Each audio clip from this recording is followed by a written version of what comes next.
Hello there guys. As some of you already know, I'm a huge fan of the medieval fantasy book series A Song of Ice and Fire, written by George R. R. Martin, and later adapted into the TV show A Game of Thrones.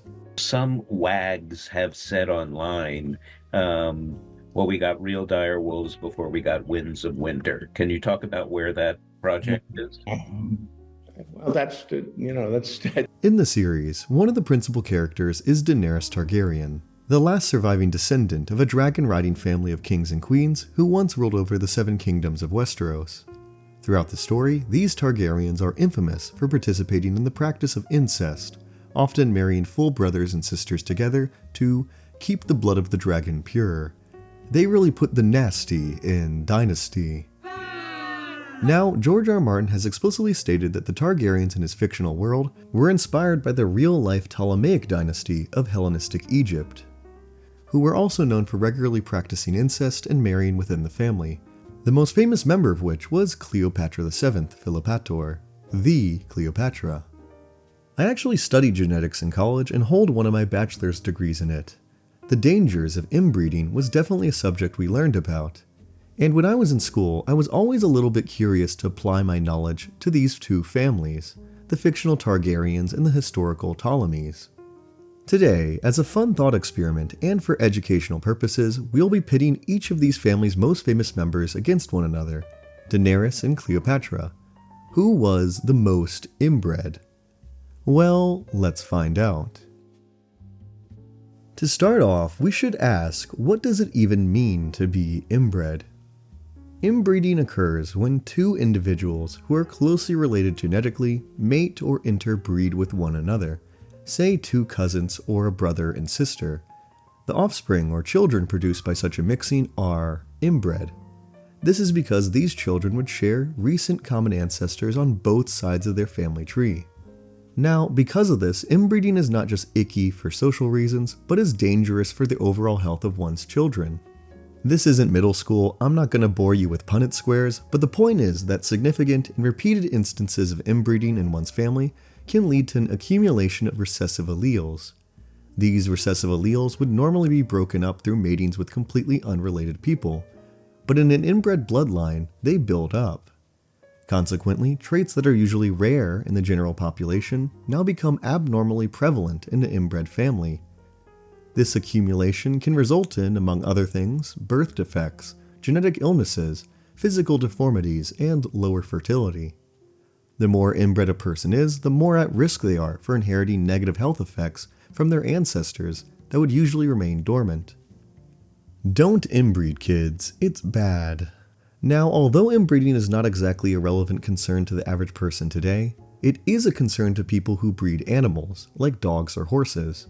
Selective breeding, that is the process of selectively mating animals together to produce a desired trait in their offspring, basically requires a certain level of inbreeding. People want pets to keep traits intact generation after generation. Pugs must have flat faces. Golden retrievers must be golden. Poodles must have that thick, curly coat. But to do this, dog breeders must mate golden retrievers only with other golden retrievers, or pugs only with other pugs. A problem arises when one realizes that most dog breeds can only trace their origins to a single individual or a small group of individuals that existed fairly recently. Every golden retriever can trace their origins back to a single pair named Noose and Bella that produced a litter back in 1868. All modern thoroughbred horses, like my buddy Possum here, trace their origins back to just 3 individual stallions in the 1700s. This means the likelihood of any 2 individuals of these breeds being closely related is extremely high, and their offspring will almost always have a certain amount of inbreeding. This inbreeding, while retaining the aesthetic look and behavior of the breed, has also led to extensive health issues, from cancers to hip dysplasia to deafness. Consequently, today, modern animal breeders must monitor just how closely related any 2 animals are and determine if the inbreeding levels in a gene pool have gotten too high. There are several ways to calculate these levels, but one of the most popular is Sewall-Wright's 1922 mathematical formula for the coefficient of inbreeding, or COI. This formula relies on the existence of pedigrees, detailed family trees tracing an individual's ancestry going back many generations on both sides. These pedigrees allow us to determine when and how many common ancestors their parents share. Things can get really complicated in some trees. A great-grandfather on one side might be the great-great-great-grandfather on another. Again, I'm not going to bore you with the complex math. The point is that the calculations of Wright's formula always gives a result between 0 and 1, sometimes rendered as a percentage, called the coefficient of inbreeding. The closer to 0, the less inbred an individual is. The closer to 1, or as a percentage 100, the more inbred an individual is. Most humans today should have an inbreeding coefficient of 0, or a number so low it might as well be 0. That's because most people in our interconnected global society have children with people extremely unrelated to themselves. On average, any random pair of people of European descent should only share about 2 to 12 common ancestors within the last 1,500 years. This means it's pretty unlikely you will encounter anyone in the dating pool that you are closely related to in any significant way.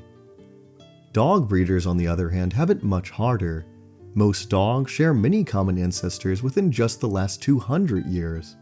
They are typically advised to keep the coefficient of inbreeding in their dogs below 0.05 or 5%. This is because when the coefficient of inbreeding reaches this level, the deleterious effects of inbreeding begin to become evident. Unfortunately, this standard is rarely put into place. Scientific studies have revealed that the average inbreeding coefficient for most major dog breeds is closer to 0.25 or 25%, 5 times the safety suggestion, which is really bad. For reference, this number is equivalent to the level of inbreeding you would expect for a mating between full-blooded siblings. That's very inbred. One study I found discovered that some individual golden retrievers can have a coefficient of inbreeding as high as 0.479 or 47.9%, which is absolutely insane. That is equivalent to 3 consecutive matings of full-blooded siblings, generation after generation, with no outcrossing. Yeah, dog breeds are very unhealthy, and I think more people should know this. For fun, I ran Wright's formula on my horse buddy Possum, who has a very detailed pedigree available online going back hundreds of years. I was surprised to find out that he was pretty dang healthy. He has a coefficient of 0.002 or 0.2%, a number that might as well be 0. This is because he shares a single great-great-great-grandfather on both sides of his family tree, the famous racehorse Native Dancer. This ancestor, however, is distant enough for Possum's inbreeding to be pretty weak. Now, testing the formula out on humans, let's look at King Tut. We know from genetic testing on his mummy that King Tutankhamun, the boy pharaoh, was the product of a full sibling marriage. King Tut's parents, KV55, likely Pharaoh Akhenaten, and KV35YL, known as the Younger Lady, were brother and sister, and consequently possessed a COI of 0.25 or 25%. When Tut grew up, he also appears to have married his half-sister, Akhenaten. Her father, I probably butchered that. Her father was also KV55, but her mother was a different woman, likely Nefertiti. Being half-siblings, their 2 children were partially inbred, because their grandfather on both sides of the tree was the same person, Akhenaten. Their COI would be 0.1875 or 18.75%. Less than their father, but still significantly inbred. Both these children sadly appear to have been stillbirths, likely as a result of their high inbreeding coefficients. Other studies before mine have run these calculations on royal dynasties in medieval Europe, such as the notorious Habsburgs. King Charles II of Spain, for example, was the product of several generations of inbreeding. Not only were his parents, uncle and niece, but his family tree was so jumbled that I don't even have the words to describe all the relationships his grandparents had to one another. Charles's family was so inbred that an uncle and niece had a genetic similarity equivalent to brother and sister. He himself had a COI of 0.254 or 25%. This level of inbreeding was likely the source of his many physical and mental disorders, such as the infamous Habsburg jaw. The Habsburgs family's average inbreeding coefficient was something like 13%. Now, for this video, I noticed the pedigrees for House Targaryen and the Ptolemaic dynasty got so complicated that I needed to use software to help out. I opted to use F-Speed, developed by Tinset Technologies. This program is very popular among animal breeders and can automatically run the calculations for a rights coefficient after manually plugging in an individual's pedigree. And let's talk about those pedigrees. First up is Cleopatra and the Ptolemies. The family history and ethnic background of no historical figure has been met with as much debate as Cleopatra's. Every other year, it seems like people online or in the news are arguing if she was white, black, Middle Eastern, Egyptian, or Greek. Today, I want to clear that up. I think a lot of it stems from confusion and misunderstanding around her family, the Ptolemies. So, the Ptolemies are kind of funny because they were basically the real-life version of that one white pharaoh meme. You know the one I'm talking about. Although they ruled Egypt as its pharaohs for several centuries, the Ptolemies themselves were not Egyptian in the way we would understand it. Ethnically, genetically, and culturally, the Ptolemies were almost exclusively Macedonian, or Macedonian if you're a Greek nerd, a people from what is today northern Greece. They were in no way related to the pharaohs that came before them like King Tut or Ramses II. By their time, those native pharaohs of Egypt had long since been conquered by the Persians, and the Persians were then conquered by the Macedonian king Alexander the Great. When Alexander died, one of his generals, Ptolemy I, rushed to seize Egypt as his own kingdom, and established himself and his children as the ruling dynasty of pharaohs. Every subsequent ruler of Egypt, all the way to Cleopatra, from about 305 BC to 30 BC, was the direct descendant of this Ptolemy, hence the name Ptolemaic dynasty.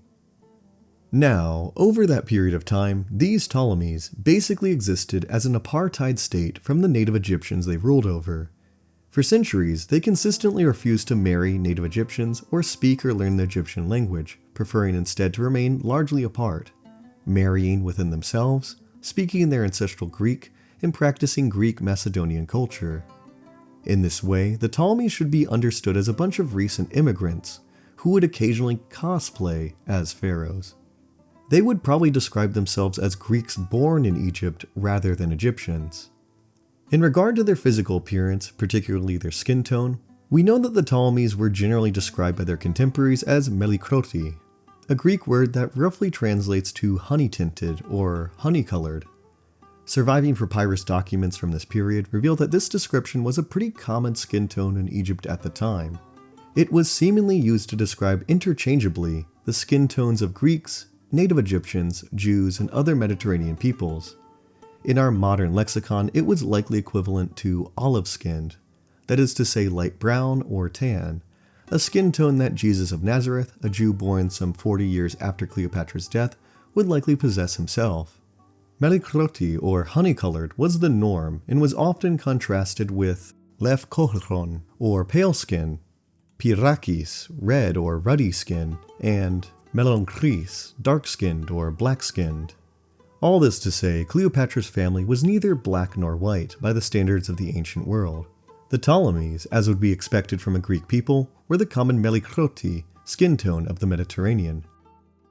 With that out of the way, let's talk specifically about the line of the Ptolemies that became Cleopatra. Surviving historical records tell us a lot about her complex family tree, covering over 300 years, or about 12 generations, all the way back to Cleopatra's great, that's 6 greats by the way, grandfather Ptolemy I. One of the most frustrating details about Cleopatra has always been the identity of her mother. Although Cleopatra's father, Ptolemy XII, the flautist or flute player, is certain, to this day there is no scholarly consensus on who her mother was.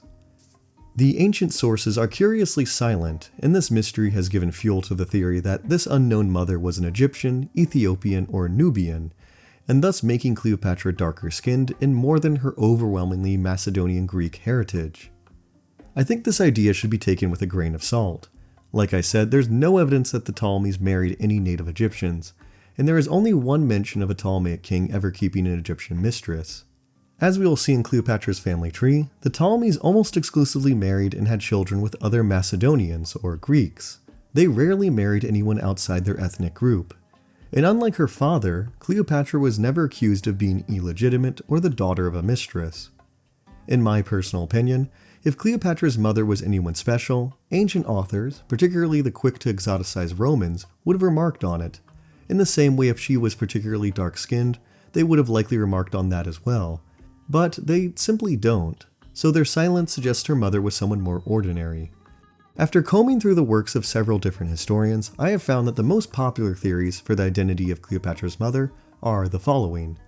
Cleopatra V Tryphena, a member of the Ptolemy family and probable cousin to Cleopatra's father.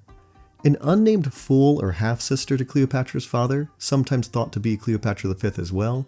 And lastly, a woman from outside the Ptolemaic family with a background in Egypt's Greek Macedonian aristocracy. The Cleopatra V Tryphena identity is definitely the most popular and makes sense for reasons we'll touch on later. I have brought up these three competing theories because each variant will have an impact on our coefficient of inbreeding calculations for Cleopatra herself. The relatedness this mystery woman had to Cleopatra's father will yield slightly different values for their daughter. I took the liberty of creating 4 different pedigrees of the Ptolemy dynasty that are identical until we reach Cleopatra's mother. In the line that became Cleopatra, the Ptolemies married within the family at least 4 different times, meaning that about half of all the known marriages from Ptolemy I to her were incestuous in some way. Across all our models, these incestuous marriages would consist of 1 half first cousin marriage, 2 full sibling marriages, and an uncle-niece marriage. This tally would be the lowest estimate of inbreeding for Cleopatra, assuming her mother was a completely unrelated woman. The 2 other models for Cleopatra's unknown mother would add 1 additional full sibling marriage, an uncle-niece marriage, and a first half-cousin marriage, or just 1 additional full or half-sibling marriage, respectively. Inputting each one of these competing models into our program yields these inbreeding coefficients.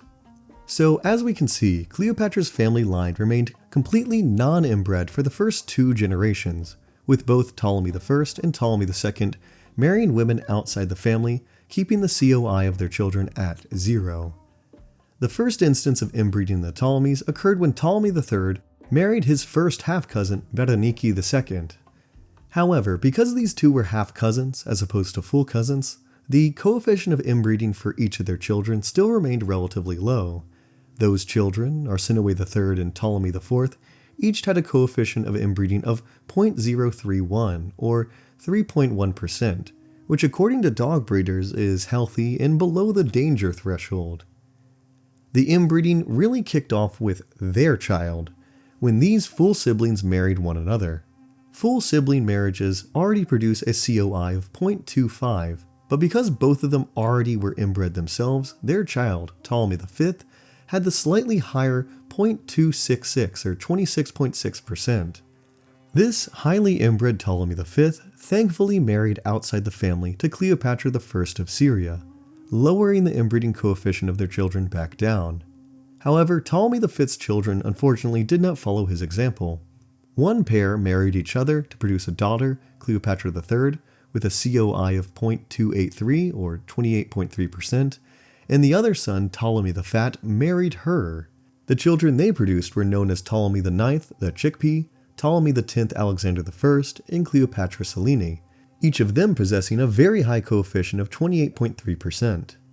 Now, the histories get really messy and hazy here. There's a bunch of backstabbing and civil war, but we are told that when Ptolemy the Chickpea died, he apparently left no legitimate heir to the throne, sparking a short succession crisis in Egypt. The crown would have passed either to his sister, Cleopatra Selene, or some distant Seleucid princes who could claim faint traces of Ptolemaic ancestry. Not wanting either option, the nobility of Egypt was so desperate that they elevated one of the previous king's illegitimate sons, born outside of marriage, to the kingship or pharaohship. This was Ptolemy XII, the Flautist. Ptolemy the Flautist's mother had been a mistress or concubine to Ptolemy the Chickpea. She was likely of Greek descent, possibly from a family of minor nobility. And because she was from outside the Ptolemy family, Ptolemy XII the Flautist must have had a pretty low coefficient of inbreeding, perhaps one of the lowest within the dynasty in several generations. This Ptolemy XII would become Cleopatra's father, and here's where our 4 models diverge. Under the low estimate model, Ptolemy XII marries a completely unrelated woman from outside the family. This would give their daughter, Cleopatra, a very low coefficient of inbreeding. F-speed registers it as 0.0, meaning that the 2 consecutive couplings by her father and grandfather to women outside the family saved her from being inbred in any significant way. Under this reconstruction, Cleopatra would be almost completely genetically healthy and not inbred, at least according to our calculations. As nice as that model is, however, it seems overly optimistic. With Ptolemy XII's status as an illegitimate bastard, it seems likely he married a relative within the main legitimate Ptolemaic branch. Some have speculated that he may have married a half-sister, full sister, or other distant relation to legitimize his rule. The most popular theory is that he married his cousin Cleopatra V. Unfortunately for him, Cleopatra V appears to be one of the most inbred members of the entire Ptolemaic dynasty, and well, actually also one of the most inbred human beings I have ever seen in my research. You see, her father was Ptolemy X Alexander I, the brother of Ptolemy the Chickpea, while her mother was Berenike III, the daughter of the full brother and sister marriage between Ptolemy the Chickpea and Cleopatra Selene, who themselves were the product of an uncle-niece marriage, and before that a brother-sister marriage.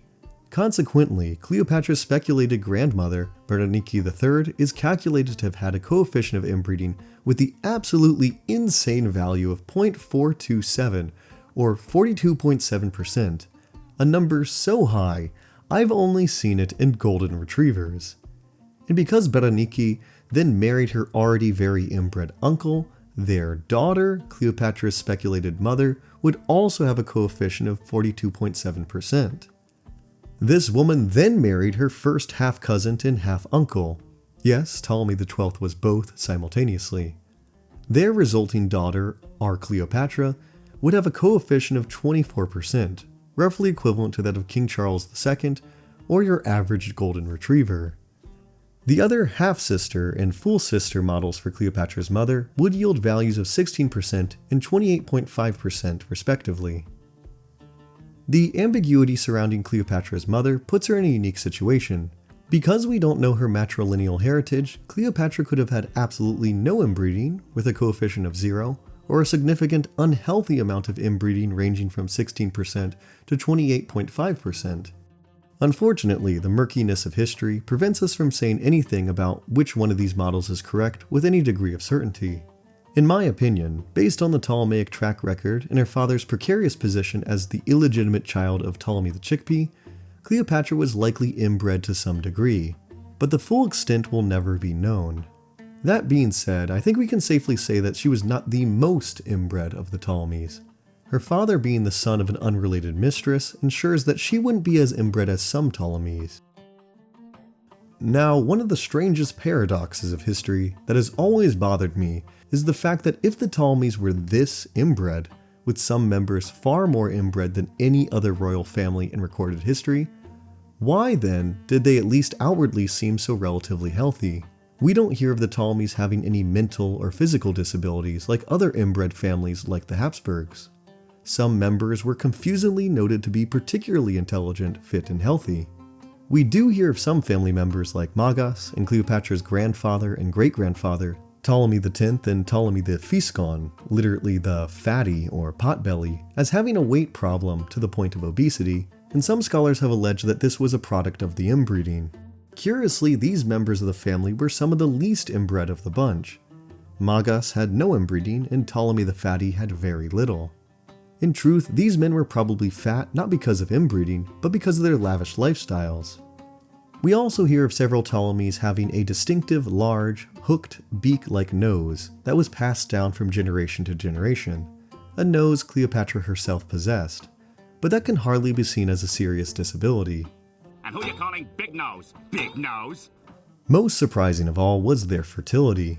The lowering of fertility, a phenomenon known as inbreeding depression, is the first thing one would expect from so many repeated incestuous marriages. Realistically, the Ptolemies should have had a very difficult time having children. But this wasn't the case. Evidently, the Ptolemies had no problem with fertility. Their marriages were surprisingly fruitful, producing so many healthy adult children, it was almost a detriment because of all the infighting it caused. As one historian has noted, Ptolemies and the Cleopatras really did not seem to have sustained a noticeable reduction in fertility. certainly not by comparison with other dynasties such as the Antigonids, or the woefully infertile but not inbred Attalids. Virtually every incestuous Ptolemaic marriage resulted in offspring. Some of these children died young, to be sure, but infant mortality among the Ptolemies does not seem to have been any more demonstrably pronounced than any other family in the ancient world. Again, this is very surprising, and not exactly what you would expect from a family with such high coefficients of inbreeding. So what does this mean? Is inbreeding not that bad after all? Well, no, it is definitely bad. The science is pretty clear about that. One explanation could be that our records for the Ptolemies are simply bad, and contain a lot of gaps and missing information. Perhaps history has simply given the Ptolemies the false appearance of looking healthier than they really were. This is the ancient world after all. Medical professionals were not even aware of many illnesses, much less recording or identifying their causes. Unlike with the older Egyptian dynasties, none of the mummies belonging to the Ptolemaic rulers have survived to us for medical examination. The number of unhealthy children, or stillbirths, produced from these incestuous marriages may have been left unmentioned in our historical sources. Maybe for every healthy adult child, the Ptolemies had to endure countless health complications and deaths that have been obscured by the fragmentary nature of history. That being said, the sheer lack of any evidence for the negative effects of inbreeding in the Ptolemies is still very strange. We should expect, well, something to be mentioned or hinted at. Another, crazier explanation for the seemingly miraculous health of the Ptolemies could be that the family was just insanely lucky. Maybe the luckiest family in all of human history. You see, the truth is that although inbreeding increases a child's risk of inheriting harmful alleles from their ancestors, it doesn't make it certain. Even if the odds of having an unhealthy child are extremely high, there's still a very small chance you can get a healthy one.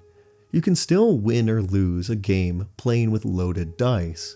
It all just comes down to luck. Unlikely as it is, the Ptolemies very well could have rolled the inbreeding dice over and over and still managed to get good results each time.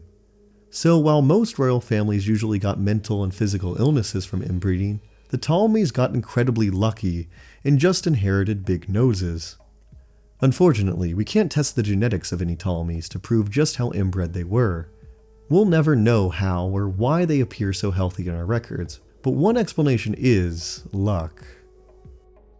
Moving on to Daenerys and her fictitious Ptolemy-inspired family, the Targaryens, we thankfully have a lot less ambiguity when it comes to reconstructing her ancestry. Her creator, George R. R. Martin, has explicitly provided us with a very detailed family tree throughout his publications.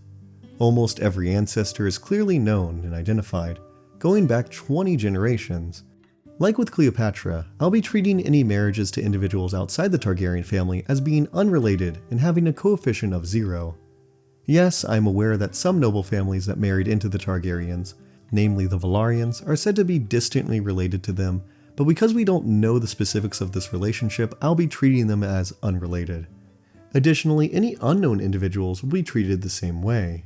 This means that the coefficient of inbreeding I calculate for Daenerys here will inevitably be the lowest possible estimate. She very well might be more inbred than my conclusions. Our data is unfortunately limited to what George R. R. Martin has told us. So without further ado, let's take a look at our findings. One of the most interesting revelations I made over the course of my research was discovering that the Targaryens were not as inbred as we are often led to believe, at least not as a whole. If you really take a look at the branch of the family that led to Dany, of the total 20 marriages, only about half are incestuous or inbred in some way. The other half are either presumed or explicit outmarriages to other noble families in Westeros, some of them being extremely unrelated to the Targaryens themselves.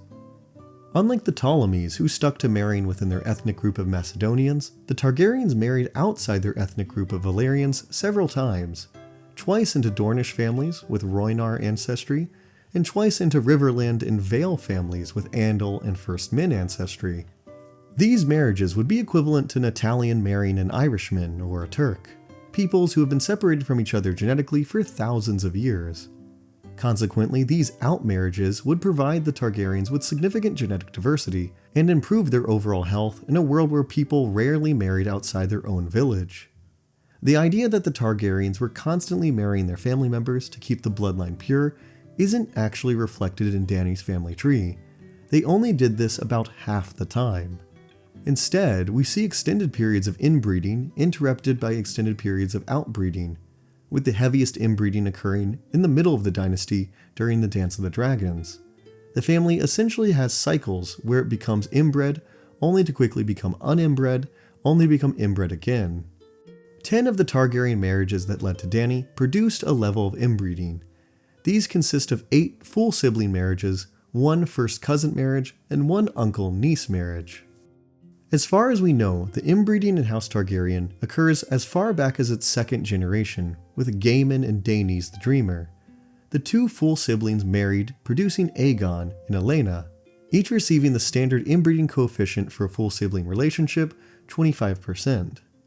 Aegon and Aelena then married each other to produce Aerys. As the product of 2 consecutive generations of full sibling marriages, Aerys would have the dangerously high coefficient of 0.375 or 37.5%. Right off the bat, the Targaryens achieved the level of inbreeding in just 2 generations that took the real-world Ptolemies many. The next 2 generations of the Targaryen tree aren't well understood, so as per my rule, I will assume Aerys and his son Daemon married unknown women outside the family. We know for a certainty that Daemon's son Aerion married Valena Velaryon, a woman who was definitely outside the Targaryen family. So, following my rule, although House Targaryen started to become inbred with its first 3 generations, it seems to have gradually become uninbred by marrying out into other families. This means that by the time we reach Aegon the Conqueror and his sisters, the inbreeding coefficient of House Targaryen was surprisingly low. This may be surprising to some, but it highlights an important truth about inbreeding. It doesn't take much to become uninbred. As we saw with Cleopatra, and we'll see several times with the Targaryens, just 1 or 2 consecutive outmarriages between completely unrelated people can save a family and essentially reset their coefficient of inbreeding back to 0. As quickly as a family can become inbred, the inbreeding can just as easily be undone. The best time to stop inbreeding was, well, before you were born. The next best time is literally right now. Point being, Aegon the Conqueror and his sister Rhaenys were not particularly inbred themselves. So when they married and produced a son, Aerys I, he received a coefficient of 0.25 or 25%. Aerys I thankfully marries outside the family to Alyssa Velaryon, bringing the coefficient back down in their children to Jaehaerys I and Alysanne. Unfortunately, these full-blooded siblings married one another, and the many children they produced had the elevated coefficient of 28.1%. 2 of these children, Alyssa and Baelon, followed their parents' and great-grandparents' examples by marrying one another, producing 2 sons, Viserys I and Daemon the Rogue Prince. Consequently, these 2 men would receive the highest coefficient of inbreeding in the entirety of House Targaryen, each possessing a calculated COI of 0.391 or 39.1%. Yes, Matt Smith has the honor of playing one of the most inbred Targaryens in all of A Song of Ice and Fire. Now, one of the brothers, Viserys I, then proceeded to marry his first cousin, Aemma Arryn. Although the marriage still produced a level of inbreeding, because Aemma Arryn's father was Roderick Arryn, a man outside the Targ family, this ancestry thankfully reduced the inbreeding coefficient of their daughter, Rhaenyra, back down to the lower but still high level of 0.195 or 19.5%. Rhaenyra, however, keeps up the inbreeding streak by marrying her father's brother, the already highly inbred Daemon, producing Viserys II. The level of inbreeding of his father, mother, and grandfather means that Viserys II's coefficient of inbreeding was remarkably high, even for an uncle-niece marriage. His parents were so inbred that the relatedness was equivalent to 2 repeated full sibling marriages, yielding a value of 0.355 or 35.5%. Now, it's hard to really stress just how high and unhealthy these numbers are. We're talking worse than Habsburgs, and high even for golden retrievers. It's not surprising to learn that around this period, the Targaryens frequently had trouble with fertility, and exhibited many physical deformities and stillbirths. This would be expected with the level of inbreeding we are dealing with here. Now, thankfully, Viserys II finally broke this 4-generation chain of inbreeding by marrying outside the Targaryen family to Laura Rogaire. This outmarriage introduced some much needed genetic diversity into the Dragon Lords, and put their descendants on track to be genetically healthy. Unfortunately, 2 of his children, Aegon the Unworthy and Nerys, did not follow Viserys II's example and married each other to produce Daeron II. However, this brief incestuous marriage proved to be only a slight hiccup for the dynasty. Starting with Daeron II and going forward, the Targaryen family would enter its longest period of healthy out-marriages. Over the next 3 consecutive generations, the Targaryen kings married women completely unrelated to themselves. Daeron II married Mariah Martell, his son Maekar I married Diana Dane, and his son Aegon V or Egg married Betha Blackwood. This period marks probably the healthiest, at least genetically, for House Targaryen. If we look at things mathematically, these 3 generations of outmarriages to women outside the family reset the Targaryens' inbreeding coefficient once again to a number close to 0, effectively saving the family from the likely disastrous inbreeding of the Dance of the Dragons period. Consequently, Aegon V's many children were likely the healthiest and least inbred since the founding of the dynasty, and this is reflected by the sheer number of children he and his father had. This would put Egg's great-granddaughter Dany on track to being very healthy as well. That would be if not for the fact that Egg's kids and grandkids were, idiots. You see, Aegon V's son and daughter, Shiera and Jaehaerys II, decided to marry one another, producing Aerys II and Rhaella. This quickly undid all the good that the marriages of their father, grandfather, and great-grandfather had done before them. To make things even worse, Aerys II and Rhaella then proceeded to marry one another to produce Dany and her siblings.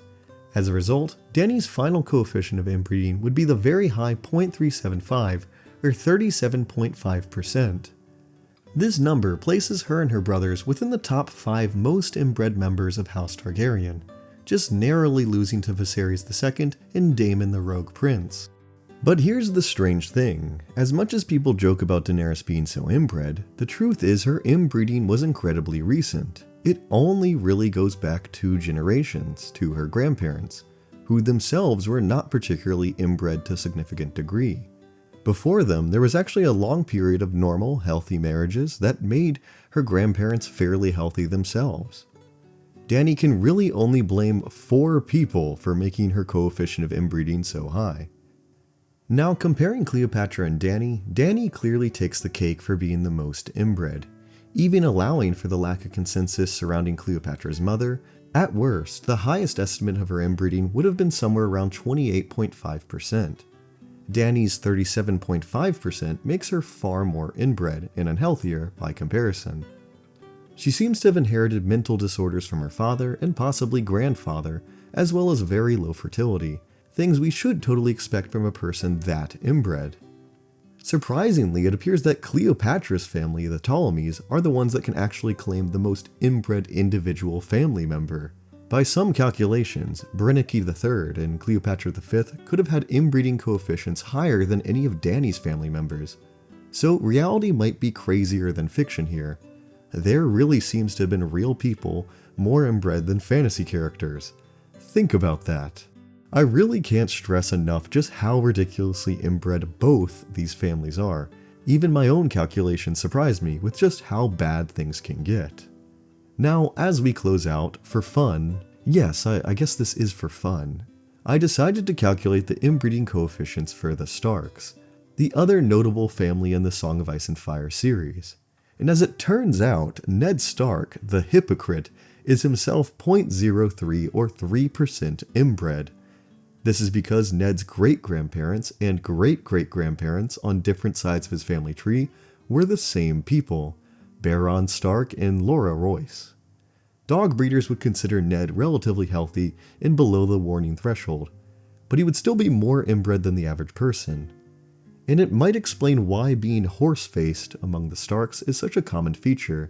It was likely inherited through inbreeding, like the iconic Ptolemy schnoz. So there you go. I hope you enjoyed and learned something new in this installment of Trey the Explainer. I had a lot of fun using my college degree and the knowledge I learned in school for this thought experiment. Stay tuned for new videos, I've got a lot planned, so be on the lookout. Thank you so much for watching, and I will see you next time.